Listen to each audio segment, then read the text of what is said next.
नमस्कार, मैं डॉक्टर कंचन सिंह भारत होम्योपैथी में आप सभी का स्वागत करती हूँ।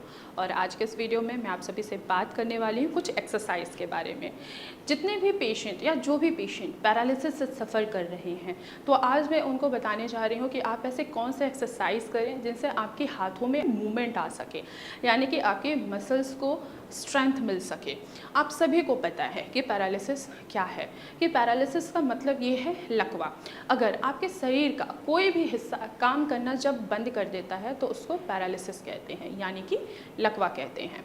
अब ये क्यों हो रहा है, इसके पीछे का क्या कारण है? इसके पीछे के कई कारण हो सकते हैं, जैसे कि ब्रेन स्ट्रोक होना, ब्रेन हैमरेज हो जाना, या ट्रोमा हो जाना, या मल्टीपल स्क्लेरोसिस हो जाना, या किसी भी तरीके की इंजरी हो गई तो उसके वजह से आपका ब्रेन जो है वो मैसेंजर नहीं दे पाता है।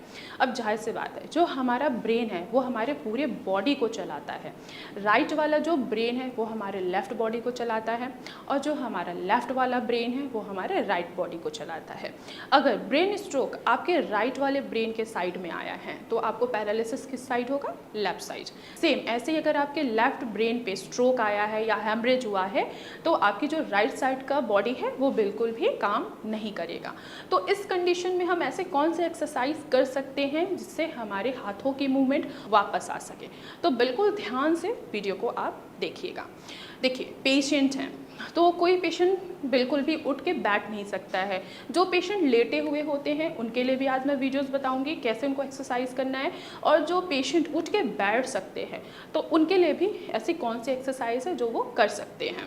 जैसे कि जो पेशेंट आराम से अपने बेड पे बैठ सकते हैं या अपने सोफे पे या अपनी चेयर पे बैठ सकते हैं, तो उनको कुछ नहीं करना है, नॉर्मल बिल्कुल सीधा बैठना है और अपने हाथों को, जैसे कि मान लीजिए आपका जो राइट हैंड है वो पैरालाइज हुआ है तो आपको अपने लेफ्ट हैंड से अपने हाथों को सपोर्ट देना है।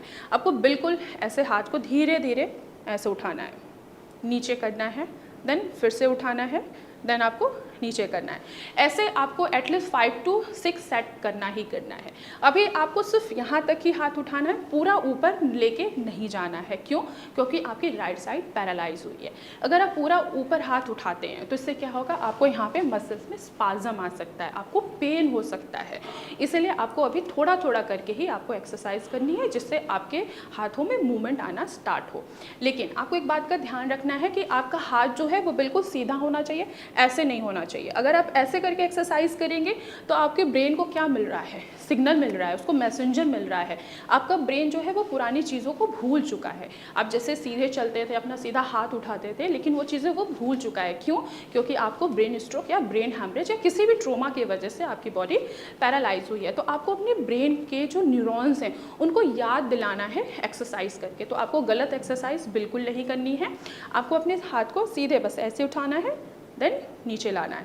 अगर आप ऐसे करके एक्सरसाइज करते हैं तो आपका हैंड क्या होगा? ऐसे ही रहेगा, वो कभी भी सीधा नहीं हो सकता है।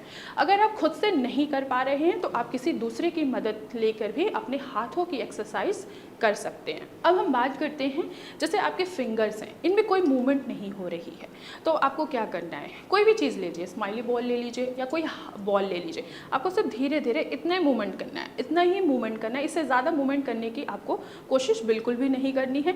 अगर आप इससे ज़्यादा मूवमेंट करते हैं तो क्या होगा? आपको पेन महसूस होगी, आपको तकलीफ होगा। तो आपको सिर्फ धीरे धीरे, इतना ही, जब धीरे धीरे आप करेंगे, अपनी स्पीड जो है वो धीरे ही रखनी है। धीरे धीरे अपने स्टेप को बढ़ाना है, अपने सेट को बढ़ाना है। अगर फिंगर्स में, जैसे ये हमारा स्मॉल जॉइंट है, इनमें बिल्कुल मूवमेंट नहीं हो रही है, आपको अपने फिंगर्स के ऐसे, जैसे मैं आपको करके दिखा रही हूँ, सेम ऐसे ही करना है। वो भी 10 सेट करने हैं और दिन भर में 2 से 3 बार करते ही रहना है। क्यों? क्योंकि अगर आप सुबह अपने एक्सरसाइज कर लिया एक बार तो उससे क्या होगा? आपके ब्रेन को कोई मैसेज नहीं मिलेगा। अगर आप बार बार रिपीट करते रहोगे तो आपको ब्रेन को मैसेज भी मिलेगा। एज एग्जाम्पल, जैसे कि हमें एग्ज़ाम्स देना होता है या आपने भी एग्ज़ाम्स दिए होंगे, तो आप क्या करते हैं? एक बार तो पढ़ के इन चीज़ों को याद नहीं कर पाते हैं, आप रिपीट क्या करते हैं? उनको पढ़ते रहते हो। इससे क्या होता है? आपको याद हो जाता है, आपके ब्रेन में मैसेज पहुंच जाता है, फिर आप पेपर देने चाहते हैं, आपका पेपर बहुत अच्छा होता है। सेम ऐसे ही आपको एक्सरसाइज भी रिपीट करते रहना है। अगर आप दिन में सिर्फ एक ही बार एक्सरसाइज करेंगे तो आपको बिल्कुल भी इम्प्रूवमेंट नहीं आएगा। तो आपको दिन भर में एटलीस्ट 3 to 4 टाइम्स आपको एक्सरसाइज करते रहना है। अब हम बात करते हैं रिस्ट जॉइंट की मूवमेंट के बारे में। जाहिर सी बात है, बहुत सारे पैरालिसिस के के पेशेंट होते हैं उनके रिस्ट बिल्कुल ऐसे हो जाती है, बिल्कुल लटक जाती है, उनमें कोई मूवमेंट नहीं रहता है। तो आपको इसकी मूवमेंट देने के लिए, इसमें स्ट्रेंथ लेने के लिए आपको एक छोटा सा पानी का बॉटल लेना है, उसमें थोड़ा सा पानी रखना है।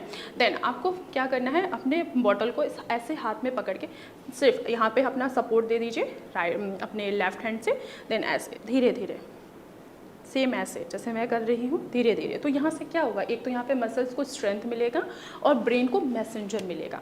जैसे ही ब्रेन को मैसेंजर मिलना स्टार्ट होगा, आपकी मूवमेंट अपने आप होगी और आप क्या होंगे, धीरे धीरे इम्प्रूव आप में होता रहेगा। तो मैं आशा करती हूँ कि आप लोगों को समझ में आया होगा कि आप अपने एक्सरसाइज, अपने हाथों में स्ट्रेंथ लाने के लिए और अपने मसल्स में स्ट्रेंथ लाने के लिए कौन कौन से एक्सरसाइज कर सकते हैं।